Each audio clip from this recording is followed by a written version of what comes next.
Hello, Sid Roth here. Welcome to my world where it's naturally supernatural. My guests say that most Bible believers have hidden, toxic emotions that they just live with, that they're so used to them, they're their friends. But these friends are really enemies, and they'll sabotage you to the point that you won't receive your physical healing. They're going to sabotage you to the point that your marriages will be destroyed. They're going to sabotage you to the point where you won't hear God. They're going to sabotage you to the point where you will not fulfill your destiny. And they say, I want to know something. I know both of you the way you are now. But Jennifer, at the worst point, before you were married, before you got help, what were you like? Well, constant anxiety, if not semi-panic attacks. Fear was my most constant companion. But although I'd learned to put on a, church face and a professional face, I was wounded. I was so beaten down that I would walk with my head looking at the ground. Dennis commented on this later. So I was pretty much a defeated Christian. Okay, Dennis, her mentor was the president of a Bible college, a professional counselor. Privately, what did she say to you? Privately, she said in all of her counseling experience that Jennifer probably wouldn't amount to much because she's so emotionally damaged, that she'd be very limited, particularly for knowing that I was a pastor and we're totally ministry oriented. I think she was afraid that she was just too damaged. And yet you were a trained professional counselor too. Okay, there's a meeting, you don't know each other, you both go to the meeting, you're not married at the time, you're a widow, and you observe something that defied all of your training of counseling. Right. What did you observe? Right. Well, first of all, in counseling, I'd been taught that forgiveness was a long process, and I just never saw anybody get much better. And so we're at this meeting, and a woman has an emotional meltdown and ends up on the floor crying, everybody staring at her. And I thought 5 or 10 years worth of counseling right there on the floor. But Dennis went over to her, and because of my counseling training, I knew what was happening. He got down on one knee and started leading her through emotional healings, and they were instant and pulling down mental strongholds instantly. Demonic activity was flying off because the doors were being closed, because the enemy can't come unless he has legal ground or permission. And in less than 10 minutes, that woman was up on her feet, perfectly emotional composure. She had a glow on her face, and my thought was, this is huge. If the church knew this, we could have a healed church. This could change the world. So, I'll make a long story short.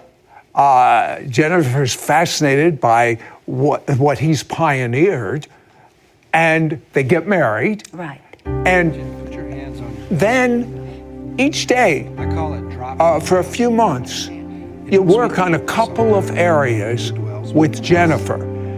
And Jennifer, then you bump into your former mentor. Right. And what did she say to you? She said, what happened to you? You're transformed. And I was just a couple of months in marriage, Dennis discipling me, teaching me how to tap into the fruit of the Spirit, which I never knew you could really do, and dealing with these toxic emotions, because by the time we're adults, we have a whole trainload full of baggage that we've accumulated. And in dealing with that and really getting set free from my toxic emotions for a couple of months, totally changed my life. I could hardly remember the wounded, defeated woman I had been before. From a psychology viewpoint, is there any way someone like you could get free in 60 days? No. No. The best the world has to offer, anyway. No. And then God spoke to you after you were free. What did he say? He said, you need to take this to the world. The church needs to learn this. And it's really demystifying how to live in the Spirit, demystifying how to go to Jesus in us to meet your needs. You see, we say we're not counselors. We don't do counseling. We teach believers. We're coaches. We teach believers how to go to Jesus in them. And that's the secret, because everything we take to Jesus, it's easy for him. And forgiveness is instant when we go to Jesus. But there are even Christian programs that take so long. You're telling me that from the biggest trauma to the minor thing that's just a problem for the individual, you can get instant freedom? Seconds. Seconds? Yes.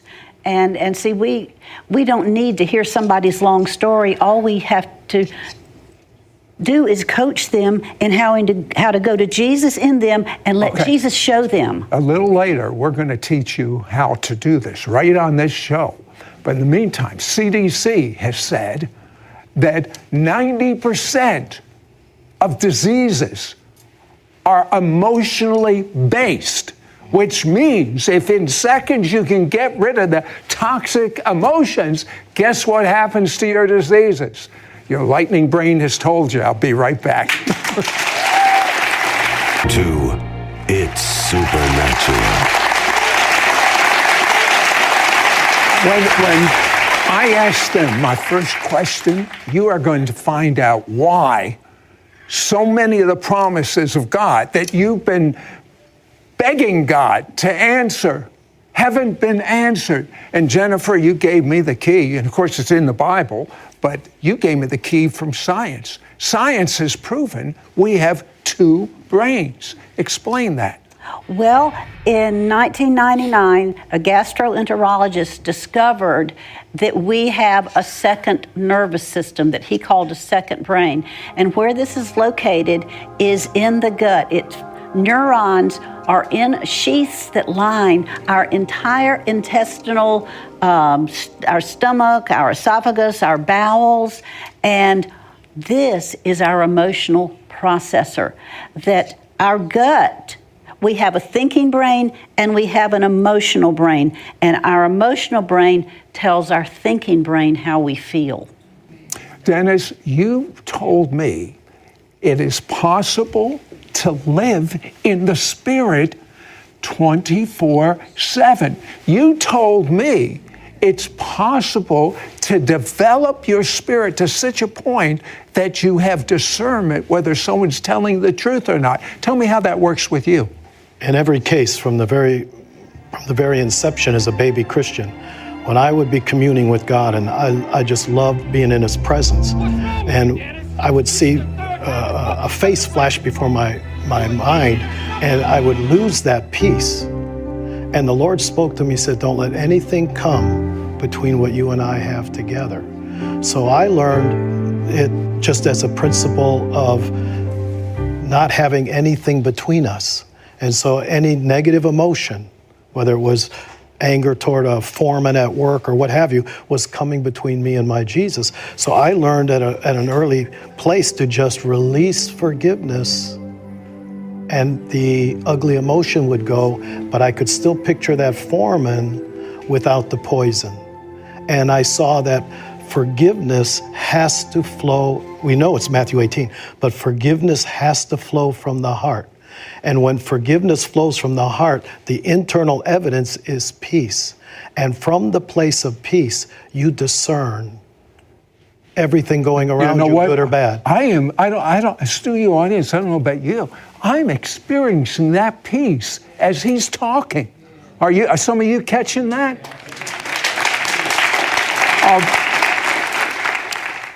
How would you say emotional health is so linked to physical health? I mean, I said the statistic by CDC. We saw it primarily when we were spent a number of years traveling church to church. We would see people who were dealing with, just really repenting and releasing forgiveness to mothers, fathers, issues of life, and they were pleasantly surprised by physical healings that they weren't even pursuing at that point in time. And I said, there's the connection between the emotional freedom and health in general, yes, but we saw the manifestation of actual physical healing. The one that really amazed me was a young man, received forgiveness for his father. He said he always tried to forgive his father for years. Well, he was sincere, but doing it from his head. When I taught him how to release it from his heart, he just sobbed and released it. Peace was then evidenced after the forgiveness, and he was instantly healed of color blindness. Now, even Jennifer said with all her counselor training, no one would have linked that. If God knit us together in our mother's womb, I really only trust him to search my heart and see where the tangles are, because they're beyond our training. Jennifer, how's this work with marriage? One of the most wonderful stories is a couple who got divorced, worked through the 60-day challenge individually. After their issues were dealt with, they were able to fall back in love and remarried. Well, I'd say that is supernatural. Now, if it's okay with you, only if you're interested, when we come back, can I have them equip you how to have that supernatural toxic emotions be set free? I mean, you can do this lifetime of garbage, get rid of, in less than 2 months. And then you become normal. Normal is defined by the Bible. Dennis, doctors tell us stress is really bad. It causes all sorts of problems, but what do you say? I say stress can be a friend. It can tell you that Jesus isn't ruling at that point in time. And stress is actually, by definition, this is for the men who don't have emotions or think they don't. Stress means you're emotionally controlled by people or circumstances. Oh, got to add one more. And you cannot be stressed and trust God at the same time. It's a physiological and spiritual impossibility. Okay, I want you to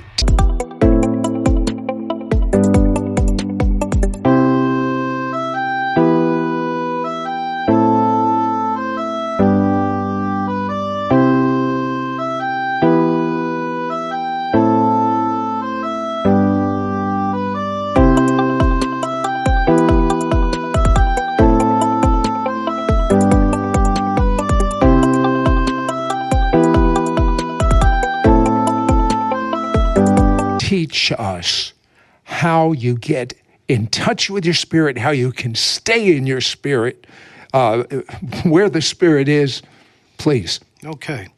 The 60-day challenge, by the way, is named after Jennifer. So I'm going to show you exactly the way I did it with Jennifer, who was extremely cerebral. All right? And So, Jen, the first thing I put showed your her to hands do was when you close your eyes, I call it dropping you down. focus down here in the gut, the belly area. That surprised her as it was. Then I saw that she was, but what about, and I says, back down, because she got right back up in her head with questions and analysis. And I says, put your hand Jennifer, on your put back. your hand here. And as long as your hand is here, you're going to be able to use your mind, but I'm going to get you to focus on your heart. And by the way, this is your Bible heart. Amen. This is not your Bible heart. Amen. This is your Bible heart. It'll change your life. This is where you function from. All right? And what amazed me was he said, yield to Jesus. And then he said, that feeling you're feeling, that's the peace of God. That's the fruit of the Spirit. That's where we're supposed to live. That's how we know we're abiding in the vine, is that peace. And that peace is a river that will carry you effortlessly through life. And it's meant to. It's a gift. Jesus never takes it away from you. You can always get back there. So how do we drop down? Explain. All right? When you drop down, you basically pay attention. You use your mind. You don't throw your mind out, but you pay attention. And the minute you feel peace, and for the benefit of you men, nothing. There's people who give their life savings to feel nothing. They live in low-grade anxiety all day long, even if they're a quiet person. That anxiety is not prayer, and it's not presencing Jesus. This is so easy that even little children can learn to live in the peace of God and quickly deal with any toxic emotions that come up. And it's a matter of changing your focus down to Jesus in you. That's where the glory is. That's where the power is. Where he supplies all of your need. You want to see your promises come to pass. He supplies all of your need according to his riches in glory. It's available. And it's Jesus in you, Messiah in you, the hope of glory. You use this analogy of a well with a bucket going. Actually, we use this for the third graders when we teach We them. need that. That's the way to start. We say it's like a bucket. When you drop your bucket, you feel peace. When you get back up in your head, your anxious motor down here starts rolling. All right? Tell him what the little boy said. Little third grader says, well, of course we know that. He says, everyone knows there's no living water in your head. Okay, Dennis, I really want you to get a volunteer from our audience and demonstrate It's easier this. to do it than to talk about it. Somebody with a serious emotional issue, traumas that come back and forth every now and then. There's someone there. Come on. Okay. And actually, by discernment, I can feel she's experiencing it right now. Come on up. I love this, where you train your spirit and you literally can discern now. Do you know how important this discernment is? First name? Teresa. See, I'm going by discernment, so I'm cheating. But what's important is that she knows what's going on, all right? But I can feel the pain right now. A particular person or situation, close your eyes, because when you close your eyes, you have a tendency to drop down. Person or situation, I want you to, can you tell us what it is? Just one situation, one person. Can it be me? Yeah? Me. That's herself. Mm-hmm. When you think of yourself in a particular situation, is it a particular situation? Okay. Put your hand down here. This is the key to let yourself feel the toxic emotion. Every thought has a corresponding emotion, but for Jesus to take it, you offer it momentarily. You feel the feeling, nod your head. Okay, there it is.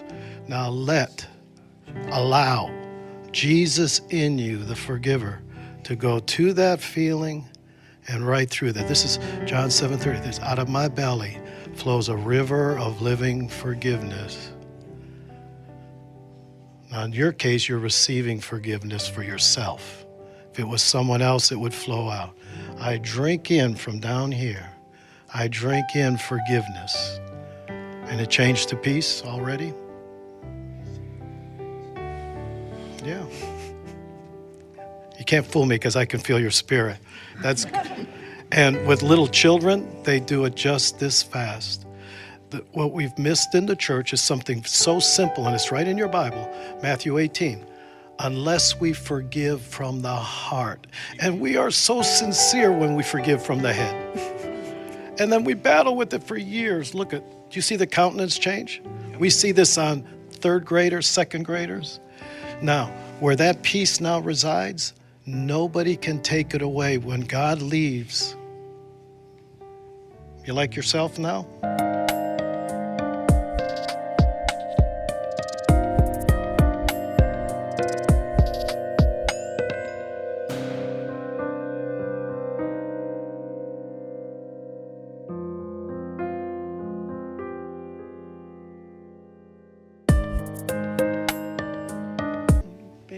Better. When God leaves his peace, it's permanent.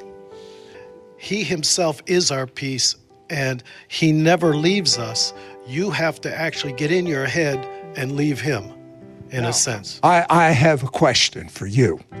It's an important question. Take a look at Jennifer. You heard what she was like. How would you like to be like her in 60 days?